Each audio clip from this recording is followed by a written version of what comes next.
It's Sir Chris de la Cruz here again, and this time we are going to continue our discussion on trigonometry series.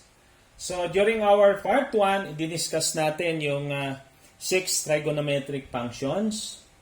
And this time, we are going to discuss part 2, and this is about the Pythagorean Theorem.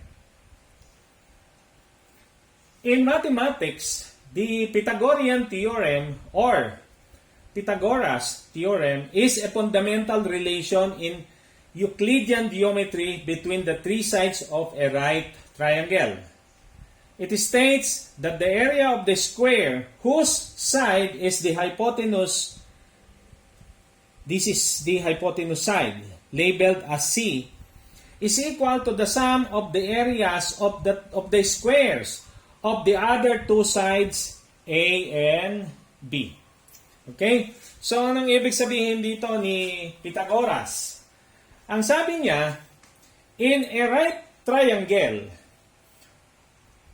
if we are going to determine or we are going to compute the square of the opposite side plus the square of the adjacent sides, then that should be equal to the square of the hypotenuse side. So, makikita naman natin dito in terms of area. Yung area ng pink plus yung area ng green is equal to the area ng orange. So, if there are some sort of uncertainty na wala kayong means to determine if a given triangle is really a right triangle, then we can use Pythagorean Theorem to justify if that triangle is really a right triangle. So, this is the formula. This is represented, the Pythagorean Theorem is represented by the so-called Pythagorean equation. And that is the square of the hypotenuse side is equal to the sum of the squares of the opposite side A plus the square of the adjacent side B. Or C squared is equals to A squared plus B squared.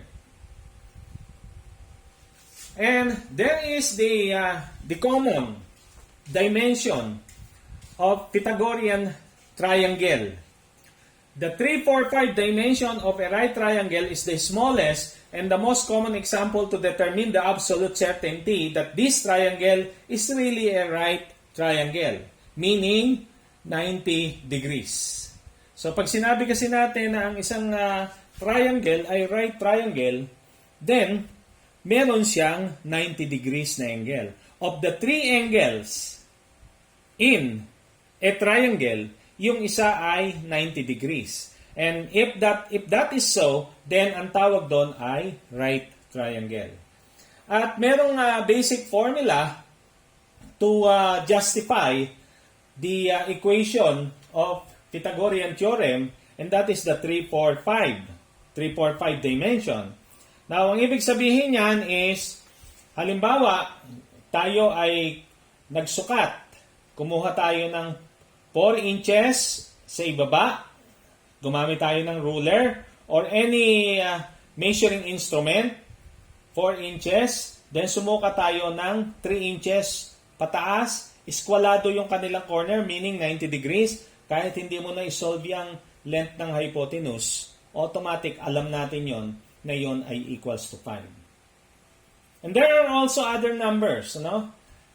Pwedeng yan ay maging other numbers aside from 3, 4, and 5.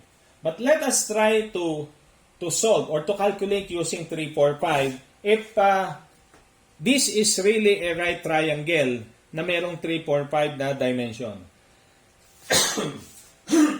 Excuse me. Okay. So from the Pythagorean equation, C squared is equals to A squared plus B squared. And our example dimension here is, ang A natin ay 3, ang B ay 4, and C and 5. So let us try to substitute. Our C is 5, so that is 5 squared equals to A squared. Ang ating A ay 3, ang ating B ay 4. So 5 squared is equals to 3 squared plus 4 squared, and 25 is equals to 9 plus 20, plus 16, and this is really equal. 25 equals 25. And therefore, any triangle with a dimension of 3, 4, and 5 is a right triangle. Okay, this Pythagorean formula is applicable for any right triangle. If any two sides are given, the remaining can be solved using the formula. Okay? So, like for example, when we were still discussing the trigonometric functions, doon sa SOHCAHTOA, there are three variables: the angle, the any of the two sides. Kung halimbawa, ang pinag-usapan natin ay sine, then ang variable doon ay yung kanyang angle, and then the opposite at saka yung hypotenuse. Kung pinag-uusapan ay cosine, ang variables doon ay tatlo rin. Yung kanyang angle, the adjacent side, and the hypotenuse side. And also, in terms of Pythagorean Theorem, there are also three variables. And the three variables here are the three sides of a right triangle. And take note that when we talk of Pythagorean Theorem, wala ditong pinag-uusapan na angle. Ang pinag-uusapan dito ay yung three sides. That is why in other calculations involving angle, halimbawa, ang given lang ay isang side ng right triangle. Pero may given siya na angle. Of course, we cannot choose Pythagorean Theorem kasi ang sinasabi ng principles ng Pythagorean Theorem, out of the three sides of a right triangle, in order to solve one variable that is missing, then kailangan merong given na dalawa. Paano kung isa lang ang given? Kaya lang siya naging dalawa is because there is an angle that is given. So in that case, hindi natin pwedeng gamitin ang Pythagorean Theorem, and instead, ang gagamitin natin ay yung SOHCAHTOA or the trigonometric function. Okay? So, take note that any triangle, right triangle or not, the sum of the three angles is always equal to 180 degrees. So this is actually a rule of thumb, no?